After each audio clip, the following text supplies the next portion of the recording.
Hello and welcome to episode 8 of the Lowdown, the official Download Festival TV show with moi, Bees. We're here for the next hour to bring you interviews, competitions, videos, news, and of course, Ranger! The Quo. I knew you'd get him on eventually. Rock legends. Cool, you've had fun with this, haven't you? Status Quo there, who released their 100th single last year. Is that true? Will be making their Download Festival debut after over 50 years of producing some of the biggest air guitar anthems in history. 50 years! Catch them rocking all over the Zippo stage on the Saturday. Sorry, it's the first time I've read that. So, what be occurring this episode? Well, I'll tell you what, it's what I'm here for, innit? We've got US wave makers, Memphis Mayfire, who will also be answering your fan questions. We all have, like, everybody in our band has doner kebab tattoos. Wow. Yeah, because we love it. And one of the best new metal bands around, Malevolence, who will be also joining us a little later. I fully back the Lighthouse family. Oh, really? I love them. I'd like to be lifted with some chug in it. Yeah, a few breakdowns. Plus, there's the mighty Download's Big Ten, where you could win a pair of VIP tickets, and Crossfaith have another festival tip. Download is only 1 month away. God, that's good, isn't it? Are you excited? Are you? Oh, yeah, you bloody should be.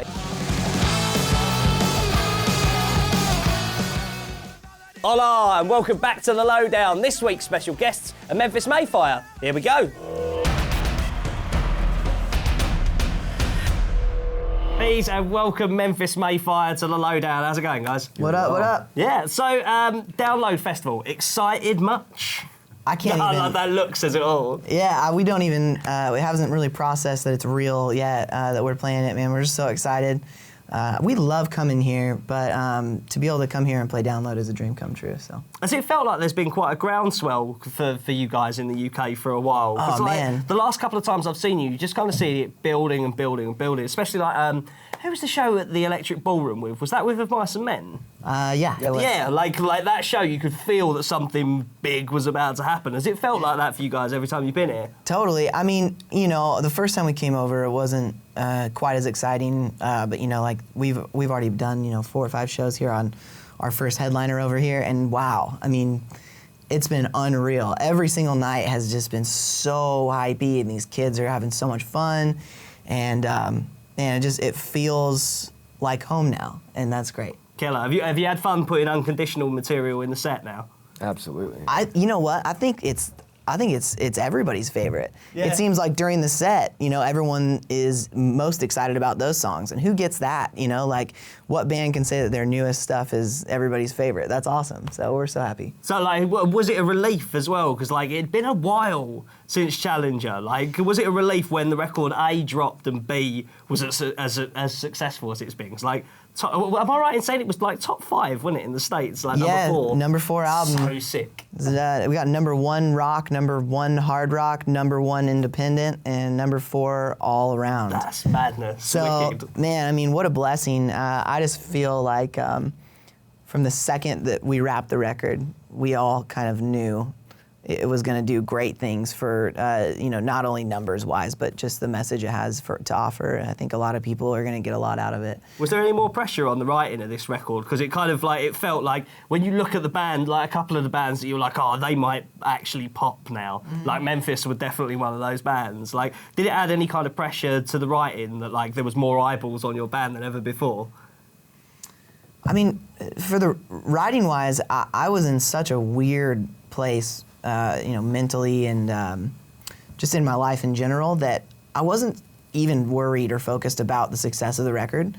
I just had a lot that I needed to say, not for myself necessarily, but for everybody else. It was, I went through a lot of rough things, and it was really important that I be honest in this record, because I knew how the honesty of the lyrical content could really just allow us to relate with our fans on a whole new level. So that's really all I wanted from this record. I wanted to be honest in it, and my oh my, it's honest. If you don't mind me asking, was it to do with like incidents or like where your head was at? Like, what was the difficulties in the writing process of the record? Well, for the year and a half leading up to doing the record, anxiety and depression and a lot of weird mental issues had been introduced into my life at random, and I didn't really know why or how to handle them.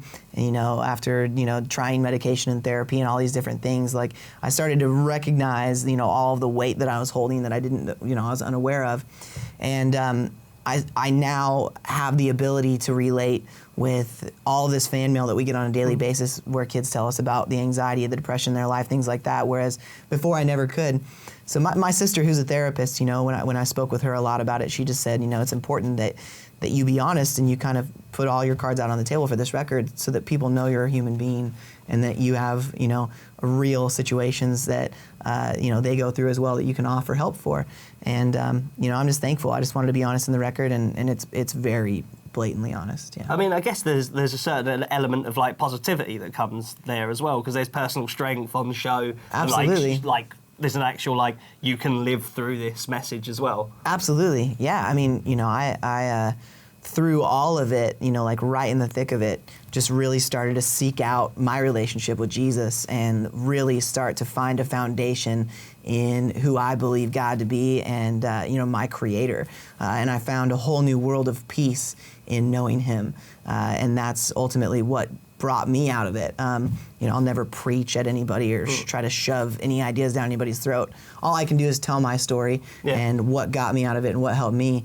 And at the end of the day, just understanding God's love for me is really what the answer was. So, because this is about the Download Festival, have the songs taken on an extra lease of life live? Oh my gosh, yeah. I mean, live, it's a whole new world. When those songs pop up in the set, it's almost like I think the whole band can feel. Not only the rhythm but the message throughout the whole song, and you just see the kids' eyes light up as if these songs were written specifically about them. It's a whole new experience live. Were you throwing No Ordinary Love and stuff in early before the record dropped? Yeah, weeks before. Yeah, and people didn't care. I mean, they were just like, whoa, what's this? It's faster, it's heavier, it's more exciting, and all around people have just really caught on. And so the thought of a possible audience of 60, 80,000 people at Download Festival, I've seen you guys a bunch of times. I've seen you in the States as well. Those full-throated choruses. Have you had moments like that already in the band? That level of people, and knowing the choruses and what that feels like on stage.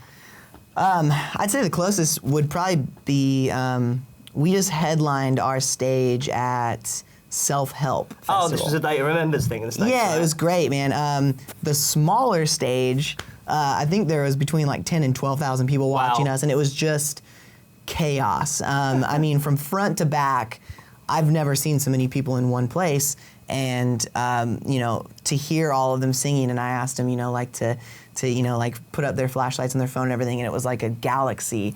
And it was just unreal, and just such an incredible experience. So, yeah, I can only imagine that times 3 or 4 for Download, It's going to be bad. Stick around. Memphis Mayfire going to be answering your questions later on in the show. Hello and welcome back to the Lowdown with me, Bees. This is the official Download Festival TV show with you every week on Scuzz. It's part 3, which means it's time for the Downloads Big 10. Ask a silly question, give a silly answer, best one wins, bring it on.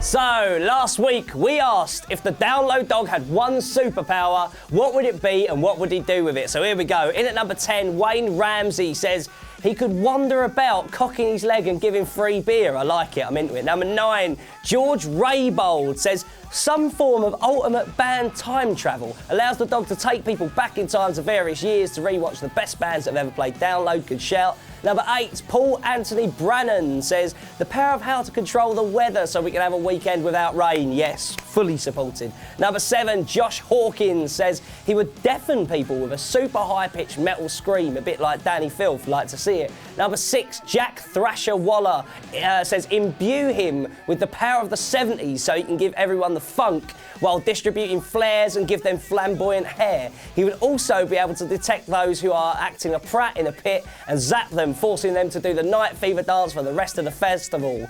Cool, that took me the breath away. Number 5, Mark Hopkins says to reform Bansley would reform Pantera with Dimebag. Oh, yes. Number 4, Harry Maverick Shields says the ability to pee Jaeger and poop burgers. Number 3, Paul 6 says, that gave you the giggles, didn't it? The superpower to believe it's not actually butter. Number 2, Emily Lees says the power to turn everybody into cherry bakewells. That would be a fun festival, wouldn't it? Well, if you say so. And at number 1, apparently, like this is so unfunny, it had to win.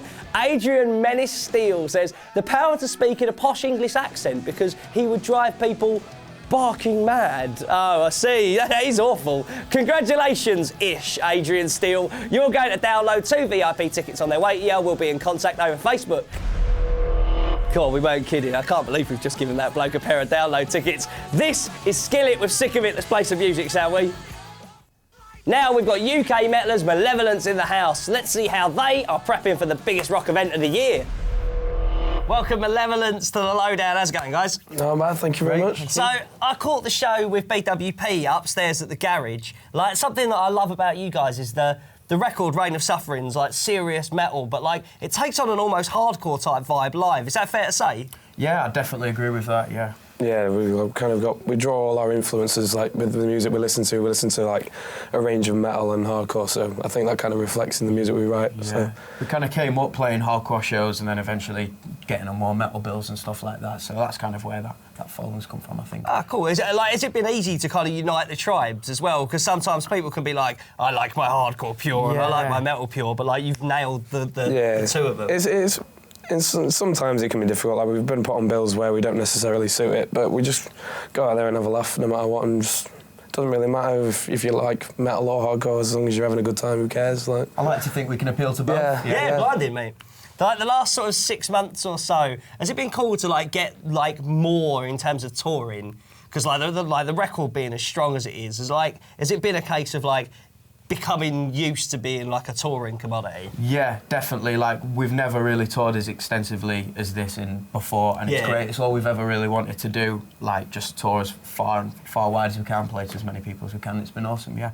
And like Download, I guess, is the place where like loads of people will have heard your name bandied about. Yeah. I've been banging on about Reign of Suffering since it come out. My mates at Metal Amrav as well. Like, does it feel like it's a place where people can come and you can like kind of show people what you're about? Like people like the curious type people that are like, oh, I've heard the name. Yeah, definitely. Yeah, definitely. Yeah. Yeah, I think it's giving us a good chance to like play to a more metal crowd as well, like a larger metal crowd. So I think we'll definitely give it a good show and show off a bit. Can I ask you a nice question? Go on. You're bricking it. Yeah. Yeah, definitely. A little bit, maybe, yeah. I'm honest, I am, but I kind of thrive off that, so. No, man, this is like throwing at the deep end. Like, I'm sure like, it'd be wicked. Like, so the Red Bull stage, like, has got like this really like a reputation over the years, and that's where Bullet started, and like a bunch of those kind of bands that have like Young Guns started there that have like ended up on the main stage. Do you think that like people have always got eyes on like the lower end of the bill, as well as like people don't just buy their tickets for like Aerosmith and Avenged and that kind of thing? I'd like to think so, yeah. I'd like to think people are going and giving like the younger bands a chance and that, but yeah. I'm sure we'll have some of our own following there coming down to check it out as well. Yeah, definitely. Yeah. Family? No. My dad's not really a metalhead, unfortunately. What's the worst thing that you've heard your dad listening to? My mate's dad used to play the Lighthouse Family in the car every single time we were in his car. Oh, really? I fully back the Lighthouse Family. Oh, really? I love them. I'd like to be lifted with some chug in it. Yeah, a few breakdowns. Maybe Simon and Garfunkel. But, you know, after a few albums, I can kind of get into it. Just sat in the car with my dad growing up. So, like you mentioned Sheffield, like it feels like there's something in the water up there as well. I guess like there's You Lot, Sleeps, Horizon, all on the bill at Download Festival. What's the scene like? 'Cause, like being a southern shithead like myself, what's the scene like in Sheffield? I love Sheffield. It feels like a kind of small town vibe, like. Even though it's, well, like the 5th biggest city or whatever, the shows there are great, like, everyone has fun. There's always some friendly faces around, like, no matter what kind of show, if it's like a hardcore show, a metal show, or like, even just like indie shows, you always know someone there, and everyone's all like, friends with each other, always supporting each other's bands and stuff, so yeah, it's like a good little community. It's like even those three bands I mentioned and someone like Rolo Tomasi as well, it feels like not only is there like loads of decent heavy music coming from there, it's like it's varied. It's not like the Sheffield sound, like everyone sounds the same from that area. It feels like everyone's coming out doing their own thing as well. Yeah, definitely. Like we've all grown up like we used to go see While She Sleeps back in the day, when they played to like 10 people, and we've all grown up listening to each other's bands, but we've all kind of took our own little path. But yeah, it's cool. It's cool. That's why I love Sheffield for like music and stuff. There's always something going on as well. Yeah, like we played our first ever show when I was like 11 years old, supporting While She Sleeps. And they must have been around 14 years old at the time. 11? Yeah. It was like our first ever show. Yeah. We were covering like Chimera and Sepultura. Amazing. I guess While She Sleeps were like 15 at the time, or a few years older than us. So yeah, it's really funny. Sick. You can catch Malevolence on the Red Bull stage on the Saturday of this year's Download Festival. Check out their album, Reign of Suffering, best metal album of 2013. True Thank story. you. Cheers.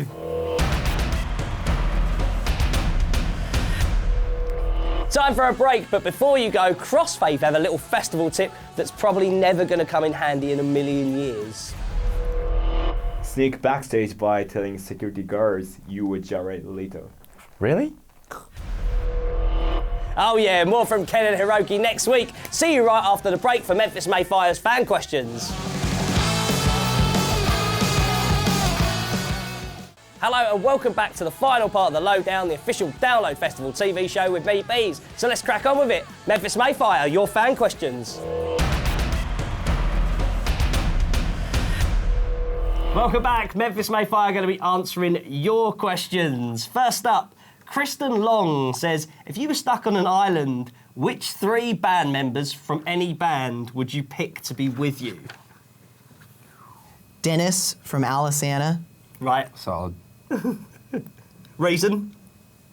Because if for whatever reason we had some batteries, he would absolutely have his portable stereo with him, and he'll get that out, open up a lawn chair, sit back, crack open a beer, and just be the happiest person in the world as long as that little jam box is sitting there just blaring some, black metal. He's Nice. ready. He's by far one of the most amazing people to be around on tour. Who else? AG from Fact. With his mask or without? Without. Oh, he's a beautiful man. We just love all those guys, in fact, but he especially just really brings life to the party. Did you say 3 people? Yeah, you got one more. Take the third. I know it sounds cheesy, but I'd have to go with R. Kellen, just because he's so crafty and he could build us nice huts to live in and make tools out of things. He's just... He'd eat all the chicken, though. He would eat the entire... Is he an arts and crafts kind of guy? I'm talking like carpentry, man. Oh, yeah? Oh, yeah. He's pretty good at everything he does. You learn something new every day, carpentry. Sure. Shane Patrick Collins says, what is the tallest building in the world? Do you know the answer to this? Off camera. Do you know anyone? Isn't it in... it's in Dubai, right? Dubai. Like Kuala Lumpur? Oompa Loompa? It's Dubai. Right. Yeah, Dubai just beat it. I'm so gullible you could say anything. Anyway, there's this really big igloo. It's in London. You didn't know? Yeah, it wouldn't I? Like, honestly, so It's the gullible. pickle building, right? Johnny Peak says, where is your most embarrassing tattoo?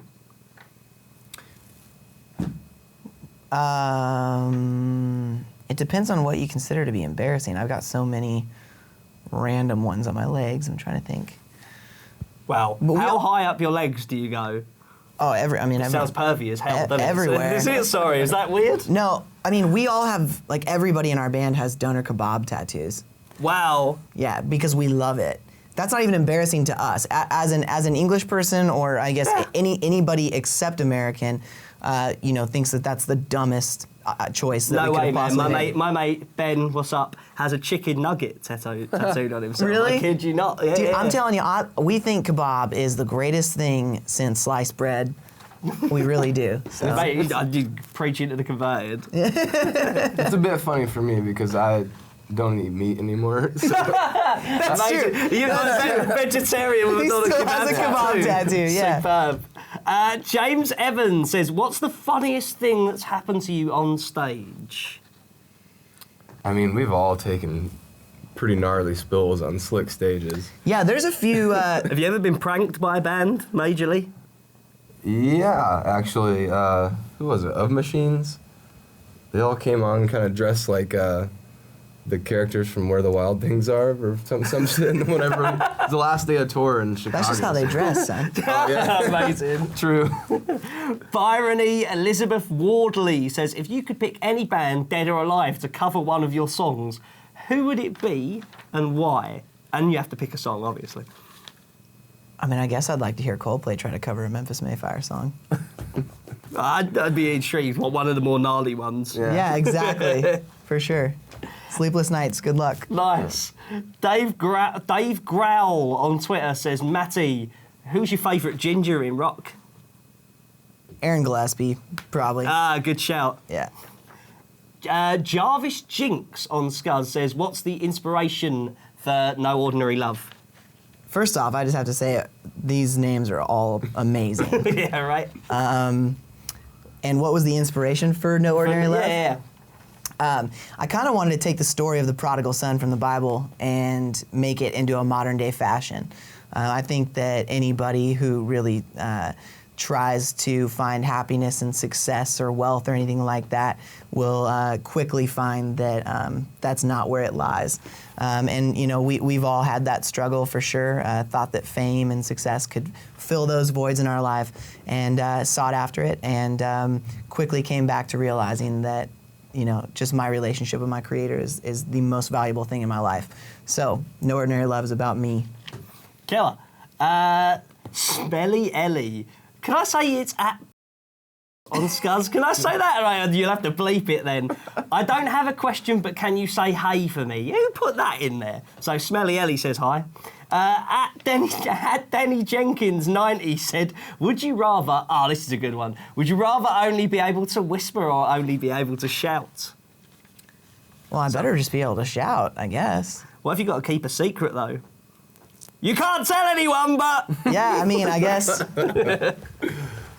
No secrets, I guess. I'd hate to only be able to whisper though. You could only hear anyone. Oh, it'd be almost as bad as being mute. You know, like it'd be hard to communicate anything. I'm with you on the shouting. At This Broken Glass says, when you're bored on the tour bus, do you guys have any stupid games? Everything we do is a stupid game, I think. How'd you kill boredom on your tour bus? Best way as a group. I mean, we just recently have just been watching a lot of Riff Raff interviews. Who's Riff Raff? On YouTube. Forgive my ignorance here. I feel like I shouldn't have even spread the plague. Yikes. Yeah, he's somehow the most ignorant and brilliant. I wouldn't even know if I'd call him a human being. He's something else. Yeah? He's a rapper. Yeah, he's written an entire album of lyrics that make zero sense. And one of his favorite lines was when on his last interview they said, "When's the last time you peed the bed?" And he said, "Which one?" I don't know. It's ridiculous. The cult of Riff Raff has just grown. Yeah, we love him. At Martin Lynch says, if you weren't in this band, what would you be doing? Janitor, I guess. Is that what you were before, Randy? No, I'm kidding. Oh. I'm just not good at anything else. I'm barely even okay at this. What was your worst job before you were in a band? Lumberyard. Lumberyard? Oh, man. Look at him. I said, yeah, like, It fits. They gave you an axe? No, not quite. It wasn't that cool. You get to destroy anything. It's a lot of heavy man. lifting. In England, do you have dollar theaters? What? No. Or I guess you call them cinemas, but do you have cheap cinemas? Yeah. Okay, so yeah, a They dollar. always show like older films, right? Exactly. Yeah, that was my job in America. I worked at a dollar theater, and I was just like, I would either take tickets or make popcorn at a cheap theater. Right. It's like all of like the grossest people in town come in and expect the world, and it was pretty terrible. Did you have to manually put the butter on the Oh, popcorn? yeah. Oh, that's yeah. the grimmest thing I see in the States. Like, it was when I was still in high school, and my mom wouldn't even wash my clothes with other stuff because they just had butter all over it, like grease. Oh, brutal. It's disgusting. At Becca Durrans says, have you got anything special planned for this first download appearance? Or Or are you just going to turn up and just rock a standard Memphis Mayfires show? I guess we could probably tell them now, since it's getting closer. We actually are all going to be flying in on spaceships to the stage. Taking Gua's place. Yeah. You know, we rented out the entire backline from Spinal Tap. Spinal Tap. Yeah, we rented out the entire backline from Spinal Tap from their Stonehenge video. We're going to be using all that too, so just, you know, watch out. No, we're not playing Stonehenge. At Steph L. Knight says, Teenage Mutant Ninja Turtles or Street Sharks? Ooh, Street Sharks was so sick. it was. I totally forgot about that until you just said that. It's been years since I've even heard the words Street Sharks. Yeah. But I gotta go with Teenage Mutant Ninja Turtles. Yeah. Before Michael Bay ruins it all for all of us. Oof, I'm not gonna watch that. I'm not either. No, I saw the trailer and I was like, oh man, not going Yeah, no way. But yeah, dude, April was just so fine. Back in the day, dude, that was my steez. The yellow jacket. And Kellen kind of looks like Master Splinter, our guitar player. He sure does. No. Exact facial hair pattern. And finally, at Just Jesting says, if you were a wrestler, what would your stage name be?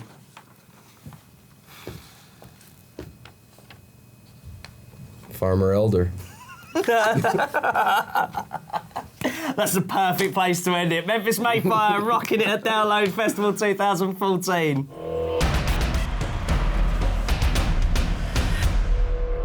Right, well, if you want to get a band to answer one of your questions, you know the drill by now, head on over to the Scuzz Facebook page, where you can also keep updated with who's coming up on the series. And if you've missed a few, what's wrong with you? You can check out all the interviews we've done on the Lowdown this year on the Download YouTube page. Go and have a look at that.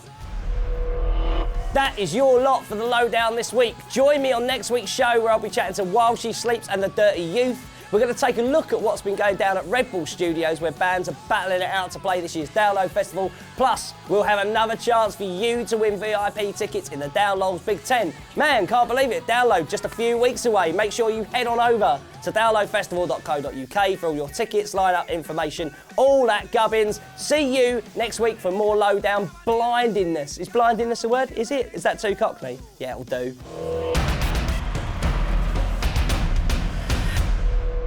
Barking mad! He's a dog and he's barking mad! Oh, monocle! Rubbish. Memphis Mayfire. Hey up, Chuck, this is the Lowdown. Dog! Like a big spider diagram. Woof, no. Collar, no. Bark! I've got it. Have you recovered from that hilarity?